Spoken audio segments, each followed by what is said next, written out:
올해 대입 수능 시험이 이제 100일 앞으로 다가왔습니다. 지난해 수능 시험이 불수능으로 불릴 만큼 어려웠고 지난 6월 모의평가도 어렵게 출제돼 올해 수능도 난해할 것이란 전망이 나옵니다.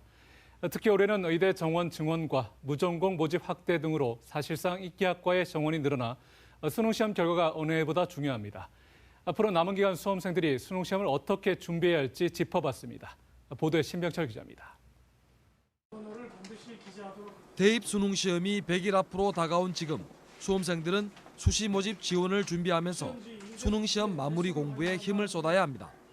지망대학의 모집 단위에서 점수 반영 비율이 높은 영역에 집중해야 합니다. 국어와 수학은 공통 과목 배점이 높기 때문에 공통 과목에서 고득점을 하는 것이 유리합니다.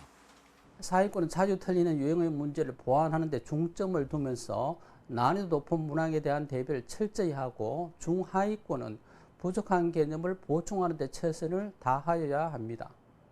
작년처럼 킬러 문항이 배제될 것으로 보여 지난 6월 모의평가의 출제 경향과 난이도를 참고할 필요가 있습니다.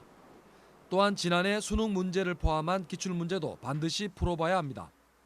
작년의 수능 이후 그리고 올해 6월 모의평가를 살펴보면 특정 문항이 국한되든 변별력 높은 문항이 다양한 영역, 다양한 문항에서 광범위하게 나타나고 있습니다. EBS 수능 교재와 강의 연계율은 50%인데 과목에 따라 간접 연계로 출제됩니다. 작년부터 연계 체감률은 상당히 높아지고 있기 때문에 이에 대한 철저한 대비가 필요합니다.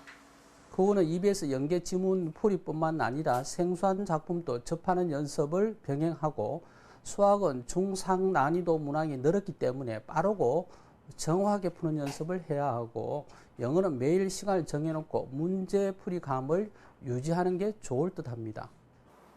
특히 올해는 의대 정원 증원과 무전공 모집 확대 등으로 사실상 인기학과의 정원이 늘어나 수능 시험 결과가 당락을 좌우할 것으로 보입니다.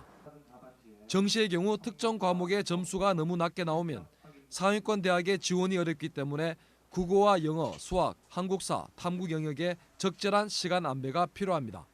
100일 전, 50일 전, 10일 전 어떤 장기적, 중기적, 단기적 계획을 세워서 과목별로 학생 여러분들이 어떤 영역을 공부하여 마무리할 것인지를 계획을 세워서 수능 시험이 100일 앞으로 다가오면서 수험생들은 누구나 불안감을 가질 수밖에 없습니다.